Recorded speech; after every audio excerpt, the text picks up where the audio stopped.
Hello everyone and welcome back to Lindsay Unfiltered, and today we will be looking at the rest of Shari Franke's book, The House of My Mother. I just finished the book recently and it is a great memoir. I do encourage everyone to pick it up. I did pick out some special gems within the book and I wanted to kind of analyze those, interpret those. This is my fourth video in the series. Start from one and come all the way to this video, because every step of the book is just as important. Now, we've gone over Shari Franke's upbringing with Ruby. We've gone over their family dynamic. We've gone over the rise and the fall of the YouTube era.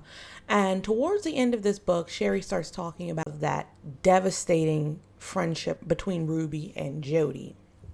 It was devastating nonetheless. She tells us about how she got out of a predatory relationship with an older married man, and it is just worth reading up until the last page. I need all my readers in the back and all my listeners in the front, because I'm going to break it down to you and offer my unfiltered opinion on Shari's book, which I think may be the best memoir this year. Without further ado, let's dig into the last part of Shari Franke's book, The House of My Mother.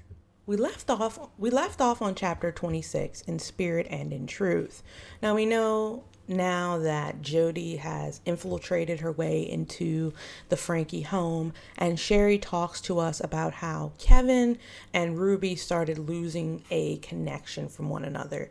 Kevin just kind of dragged along, let Ruby and Jodi decide the tone of the household. She describes it a little something like this. Kevin found himself increasingly on the outside looking in. He was told that upstairs was off limits. He could leave the house when he wanted, but he couldn't return without Ruby's permission. Even access to the kitchen for meals required her approval.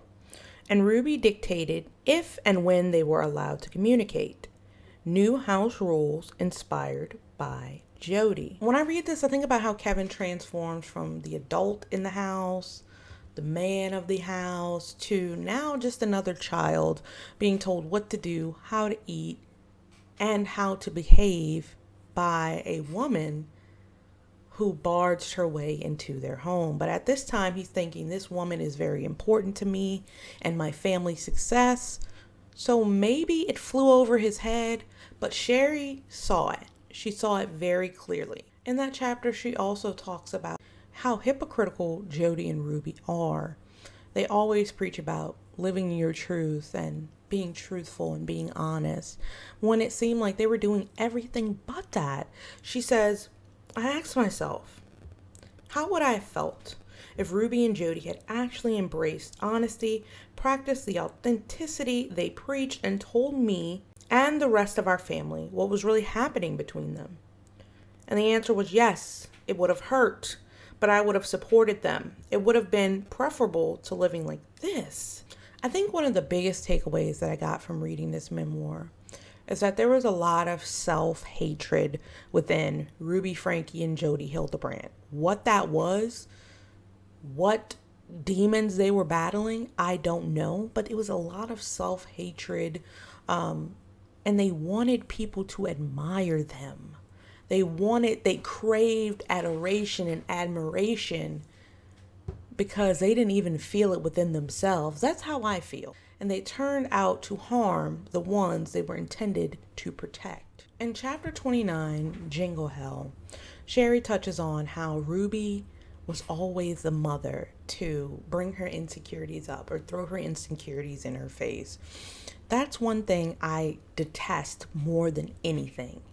You find friends, you find a significant other, and you confide in them because you are vulnerable and you feel weak to share with them things that you're insecure about. It could be something as small as acne or something as big as your depression or your anxiety. The types of people who use those things against you, the things that you give them at your lowest, they turn around and attack you. They were never meant to be in your life. We share things with people because we are vulnerable, and venting as humans makes us feel good. At least it makes me feel good. For you to turn around and throw that in my face, That's why friendships don't work out most of the time. Because I trusted you. I loved you. I confided in you.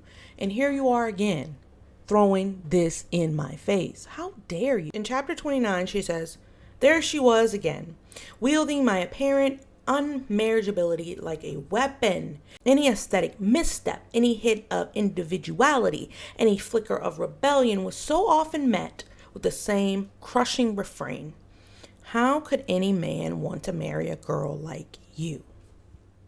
Any type of individuality Shari wanted to have, any type of personal self-worth Shari wanted to have, was not okay with Ruby. It had to be in line. It had to be on the straight and narrow by Ruby's book, or she was deemed useless to Ruby and the family. This is abuse as well.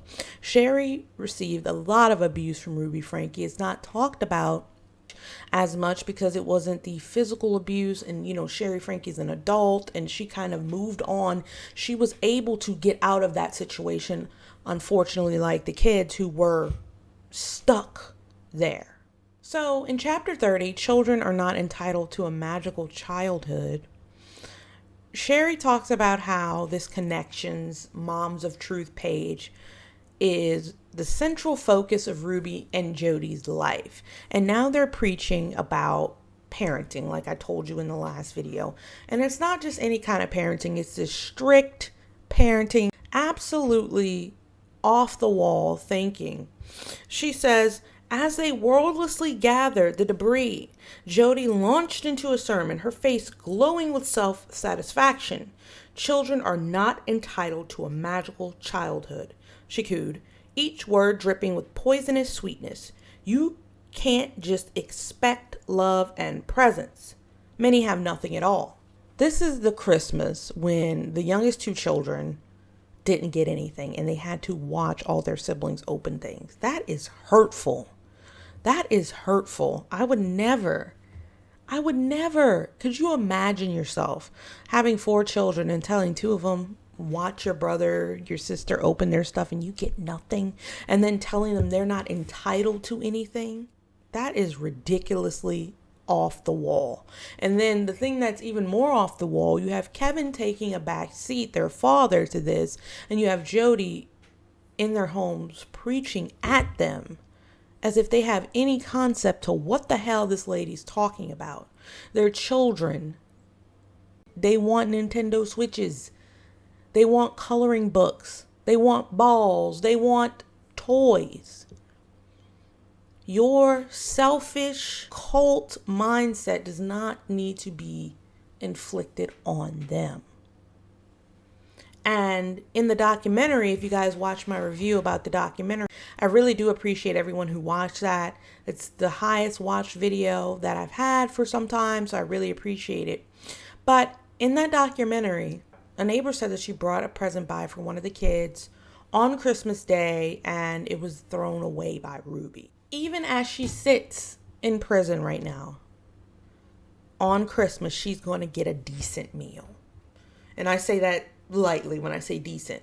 The meals they get on Christmas and Thanksgiving are slightly different. They might give them a piece of ham, a cornbread, some juice for the day to keep morale up in prisoners. And you mean to tell me you deprive these children of the best holiday a child could have? Let's be honest. And you're in there on Christmas is eating your turkey and your green beans or whatever they give you. Because everybody needs some type of compassion. Everybody. But your kids didn't deserve that. Shari talks about the pity that she has for Jodi Hildebrandt. She doesn't understand how this woman came to this. What means got Jodi Hildebrandt to this end? That's who we need to investigate. Who hurt Jodi Hildebrandt? Or was she just born demented for her to get to these ends to what we see today? In her book, she says, a part of me pitied her, a repressed, self-loathing, deeply damaged woman trapped in an environment in which she felt compelled to conceal her true nature, surrounded by women she couldn't have. Oops. Women who were married to men she resented. In her mind, there was only one path to justice: crush the sperm donors and liberate the females. And my question is, what on earth happened to that woman to make her that callous and that vile?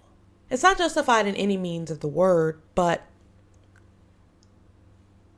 where did she grow up? In chapter 35, Care Package, by this time, Ruby and Jodi had invited Kevin Franke to leave his home and said he can come back whenever they feel like it, when he was ready to come back. That doesn't even sound halfway convincing. They kicked Chad out as well. And Shari was reaching out to her family members because who wouldn't do that? And that ticked Ruby off. So Ruby wanted to also excommunicate Shari from the family. Ruby says, I feel great grief and loss at your choices. I will honor your agency of disconnect. Disconnection means you're not interested in being around me and the family. You don't get to disconnect emotionally and tell stories about your mother and then get the perks of familial and financial connection that I provide. It has come to my attention that you called me abusive. Wow, Shari. That word is heavily loaded with intimidation. It is hurtful you would use that word knowing the pain that this lie has caused. I feel like that's just a textbook case of gaslighting from Ruby Franke. Shari then tells us about the last time she spoke to her mother. She had to get documents for her car because they cut her off from her car insurance and all of those things, trying to make her feel the pain and disconnect her from the family even more. So she needed those documents. She asked a friend to come with her, and it was pretty tense. But this was when Shari Franke realized she could no longer back down to Ruby Franke. She says, and so there we stood, the four of us, on Pam's front porch, locked in a bizarre standoff. Ruby, clutching my documents like a weapon. Pam, hovering like a shadow. Miss Heyman, calm and unflappable behind me, a silent pillar of support. And me, shaking like a leaf but refusing to back down. Here's the point in time where Shari tells her mother, I can't promise you I won't ever talk about you again. I don't agree with what you're doing. Shari tells us in that moment she felt a bit of liberation to be able to speak up to someone who has caused her so much harm over so many years. In chapter 41, Nobody's Daughter, Shari talks about how she had to make her own family within the Heymans. She hung out with some of her aunts and uncles, family friends, things of that nature became her new family. And she speaks to the fact that sometimes family isn't what you're born into. It's also what you build in the aftermath of loss. So Shari had people on her side, thank goodness, to be a support, be a pillar of hope. They knew they couldn't do as much as they liked to as far as for fixing her family situation, but they were there in all the ways that she needed. It's always good to have a good support system, especially when you're going through traumatic things. Some people would be way worse off if they didn't have that support system to fall on. And sometimes some people don't have that support system to fall on. This idea of creating your own family outside of your actual family exists all over the world today. In chapter 42, Shari talks about how at this point, the children haven't been seen outside. Kevin's gone from the home. Chad's gone from the home. Just the four children, Ruby and Jodi. And the neighbors are suspicious. They're suspicious about the kids not being seen, the dog being put up for sale. They're not getting a good feeling about it. So Shari's informed when she calls DCFS. After the talk with DCFS, there isn't much that DCFS can do. Why is this? Because there was no evidence, they say. But in this chapter, she says, faced with the fear of violating this new legislation, social workers and other professionals found that their hands were tied when asked to intervene in situations, even when it was clear that children were genuinely at risk, with potentially devastating consequences for vulnerable kids who desperately need help, like my siblings. So her hands were tied. She couldn't just go in and snatch them out like she wanted to. the only person that would have even gotten close to commanding that type of response would have probably been their father. In chapter 44, Rings of Remembrance, Jodi and Ruby are arrested. She tells us that her siblings had indeed been hurt and that Ruby was now in jail trying to make pleas. Cop pleas with her own husband, the courts, whatnot. She was trying to cover up her wrongdoings to Kevin, who she shunned from the home. I find it funny that she shunned him from the home, but the second she needed him, the second she couldn't do it on her own, he was the first person she called. She says, "I am completely misunderstood," Ruby said in her first call to Kevin directly after her arrest, expressing no remorse. "That is the most horrible feeling. Like my family misunderstands me. They misinterpret me. And poor Jodi, they misinterpret her. They misunderstand her." There's nothing to misunderstand. The words in the journal, which I did read, by the way, are in black and white. There's nothing to misunderstand with what we read, with what we see.